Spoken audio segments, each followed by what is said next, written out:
Assalamualaikum warahmatullahi wabarakatuh. Waalaikumsalam warahmatullahi wabarakatuh.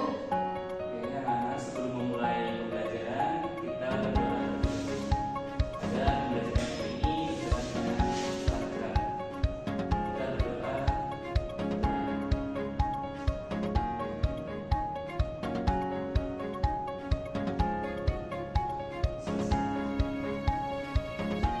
Oke, sebelum menginjak pada materi, kita terlebih dahulu gimana kalau kita menyanyi dulu agar refresh biar fokus pada materi yang akan selesai.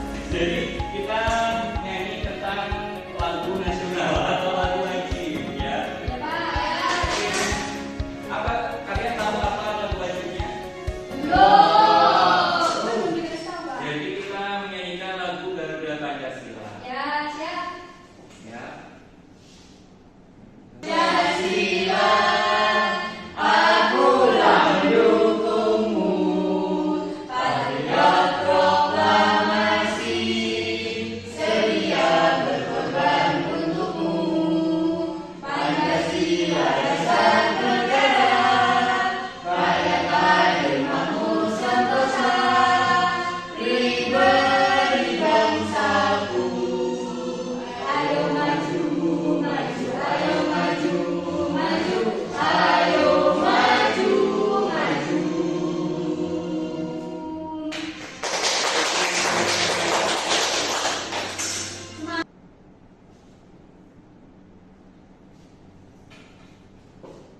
Oke, dari kenapa saya tadi suruh menyanyikan lagu Garuda Pancasila? Apa kaitannya dengan materi hari ini? Ada yang bisa menjawab, bisa angkat tangan. Pak, karena Pancasila adalah ideologi bangsa Indonesia. Karena Pancasila adalah ideologi bangsa Indonesia. Apa kaitannya dengan Orde Baru? Kenapa Pancasila pada masa Orde Baru? Karena pada masa Orde Baru itu disebarkan paham Pancasilaisme. Karena pada masa Orde Baru disebarkan paham Pancasilaisme. Pancasilaisme. Dituangkan dalam apa? Dalam Eka Prasetya Pancasila. Dengan kegiatan Pancasila. Sebelum menginjak pada materi hari ini, kita nonton video dulu ya. Video apa Pak? Video narasi mengenai perkembangan ekonomi dan politik pada masa Orde Baru.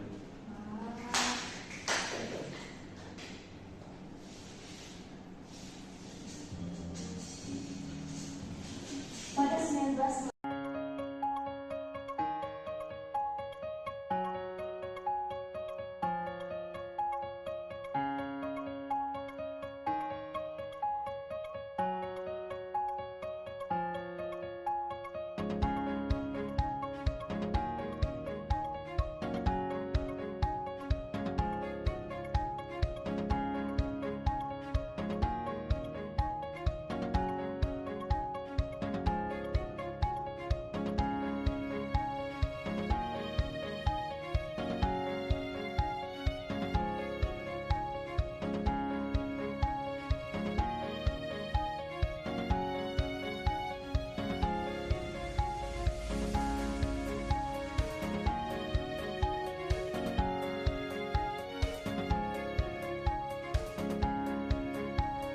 Oke, sekilas dari video mengenai perkembangan ekonomi pada masa Orde Baru. Dari video ini apa sih tanggapan kalian mengenai video tersebut? Ada yang bisa menjawab? Kalau ada bisa nggak? Dari video tersebut Pak, bisa dilihat pada masa Orde Baru pertumbuhan ekonomi bangsa kita sangat baik. Pertumbuhan ekonomi pada masa Orde Baru itu sangat baik. Jadi sangat sangat maju pesat seperti itu. Nah, jadi video tersebut berkaitan dengan materi kita kali ini. Sebelumnya kemarin kita sudah pernah membahas mengenai masa Orde Baru. Apa sih Orde Baru itu? Mungkin Mbak Sofi bisa menjawab. suatu masa orde baru adalah suatu tatanan Ya. suatu tatanan negara yang dipimpin oleh Presiden Soeharto mulai pada tahun suatu tatanan untuk memperbaiki masalah sebelumnya. Oh ya, nggak tahu Pak, saya nggak lupa.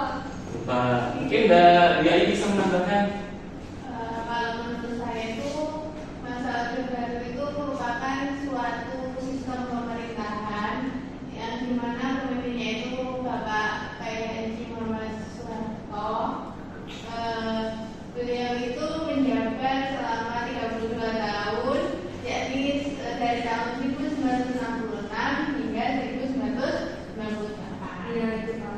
Jawabannya sangat tepat sekali. Jawabannya Mbak Sofi tadi sudah bagus. Jawabannya Mbak Dwi Ayu juga melengkapi dari jawaban dari Mbak Sofi.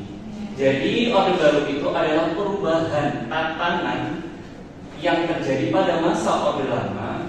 Karena pada masa orde lama itu terjadi apa? Terjadi banyak penyimpangan-penyimpangan yang menyebabkan menyebabkan perubahan dari masa orde lama berubah menjadi orde baru. Oke. Kemudian saya mau tanya lagi, apa yang kalian ketahui tentang perkembangan ekonomi politik pada masa orde baru? Apa aja? Krisis moneter itu terkait dengan perkembangan ekonomi. Kalau politik? Repelita lagi bukan Pak? Ya, ada berita rencana pembangunan.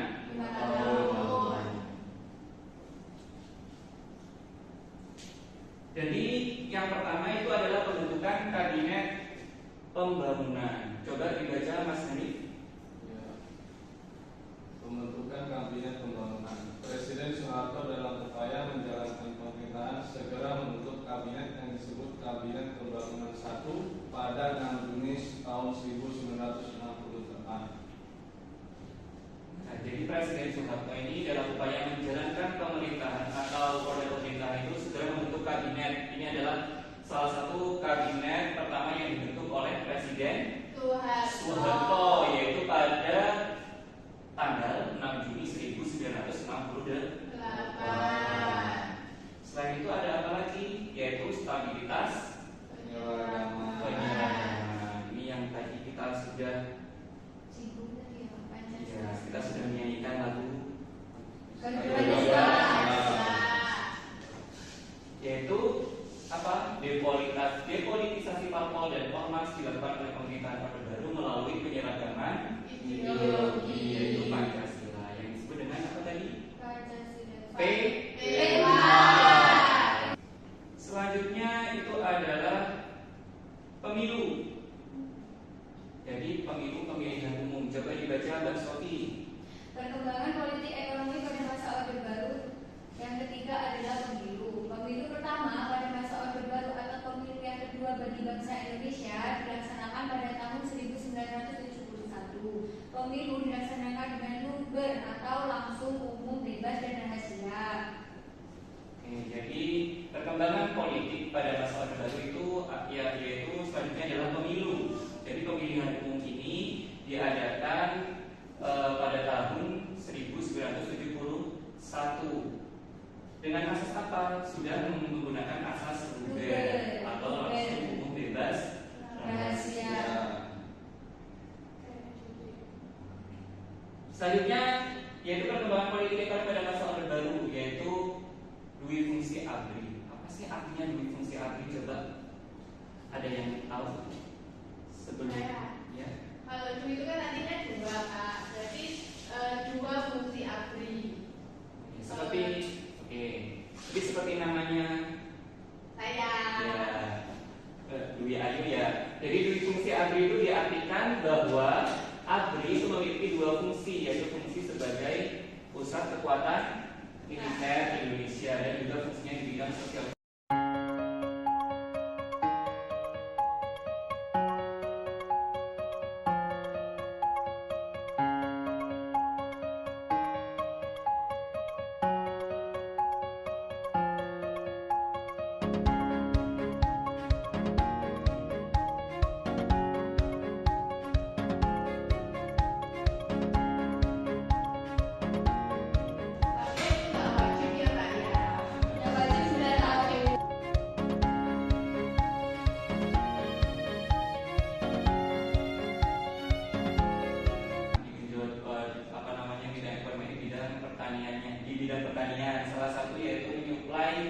beras, kemudian juga mendirikan KUD atau Koperasi Uri Desa. Oh iya, Dan Pak. salah satu kebijakan pembangunan di bidang pertanian. Jadi berikut ini faktor-faktor yang menjadikan pertanian sebagai prioritas pembangunan nasional. Coba dibaca Mas Faruk. Saya Pak. Ya. Bidang pertanian. Berikut faktor-faktor yang menjadikan pertanian sebagai prioritas pembangunan nasional. 1. Kebutuhan pendidikan yang meningkat pesat. 2. Tingkat produksi pertanian yang masih rendah. 3. Produksi pertanian belum mampu memenuhi seluruh kebutuhan penduduk. Nah, sekarang dari kita adalah rencana pembangunan 5 tahun. Coba. Jadi ini tadi jawabannya kenapa pada masa baru di bidang pertanian itu menjadikan prioritas pembangunan nasional. Salah satu kebutuhan pendidikan yang meningkat pesat, kemudian tingkat produksi pertanian itu juga masih rendah. Jadi banyak persawahan yang ditanami tanaman padi. Kemudian produksi pertanian belum mampu memenuhi seluruh kebutuhan penduduk. Jadi kita masih mengekspor beras dari luar negeri. Bahkan sampai saat ini pun kita masih ekspor atau impor? Ekspor atau impor? Kalau sekarang impor Pak. Kalau sekarang impor. Kemudian yang terakhir kebijakan pembangunan yaitu bidang kesehatan dan keluarga berencana.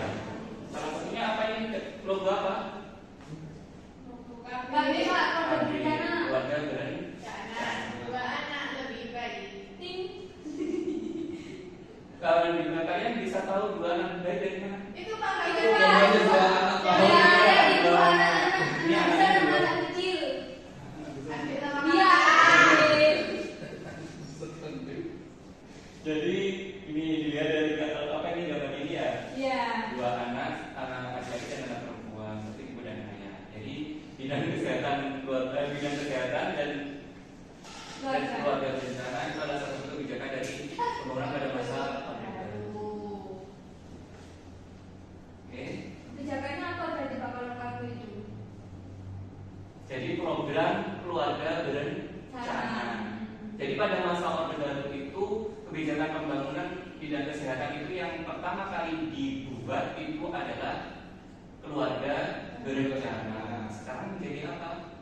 Kalau sekarang Kamu bukan Pak? kami. Kemudian organisasi yang menaunginya apa? BKKBN. Apa sih? Organisasi apa? Lembaganya? BKKBN. BK. BKKBN. Berarti pada masa sebelum Orde Baru ini dulu nggak ada KB Pak? Tidak ada. Jadi. Makanya kan ada angkatan 6 Pak. Oh iya benar. Iya, ibu saya dari sama ayah saya dulu nggak KB. Iya karena mungkin orang tua Mbak Sofi belum menjalankan program keluarga berencana.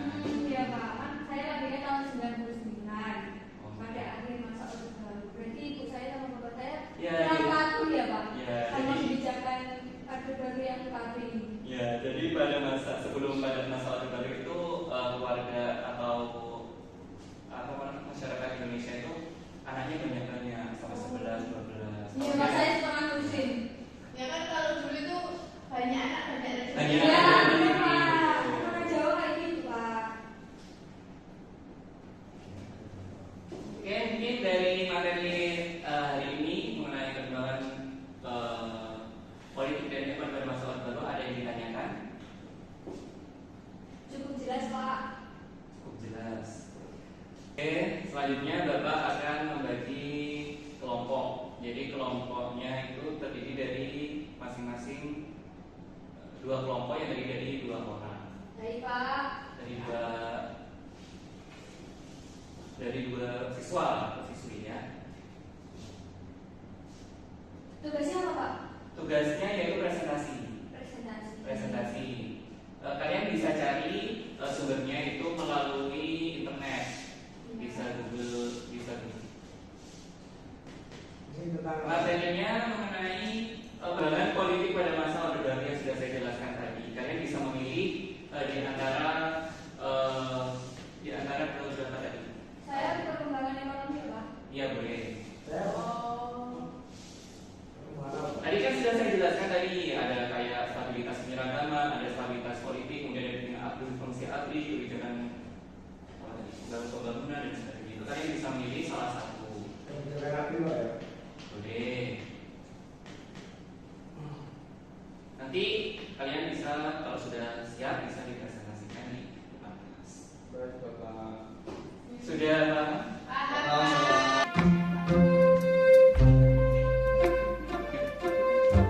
Ya. Sudah siap yang mau presentasi? Siap.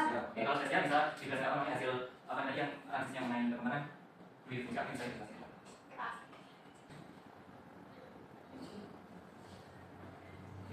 Assalamualaikum warahmatullahi wabarakatuh. Waalaikumsalam warahmatullahi wabarakatuh.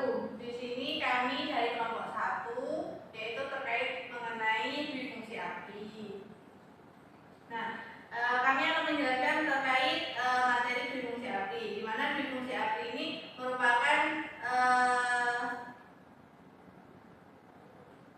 konsep yang digagas oleh Abdul Haris Nasution pada pidatonya di ulang tahun Akademi Militer Nasional tanggal 13 November 1958. Gagasan tersebut diperkenalkan dengan istilah jalan tengah. Gagasan tersebut pada akhirnya diresmikan sebagai kebijakan politik era Orde Baru lewat Undang-Undang Nomor 82 Tahun 1982. Nah, mungkin dari teman-teman ada yang ingin menanyakan.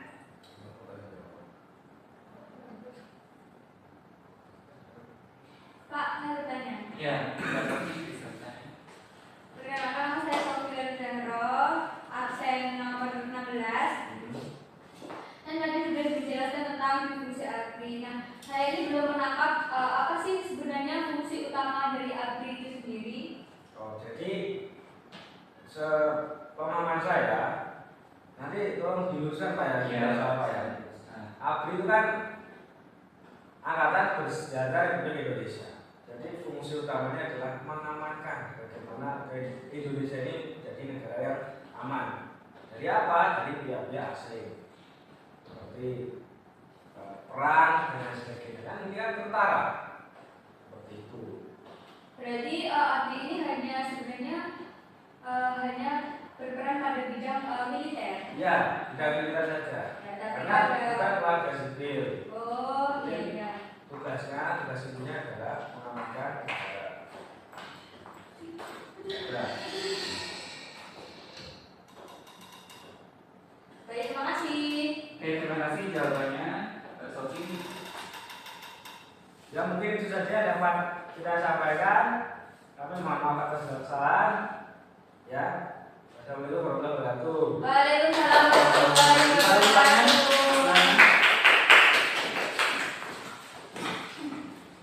Jadi tadi presentasi yang sudah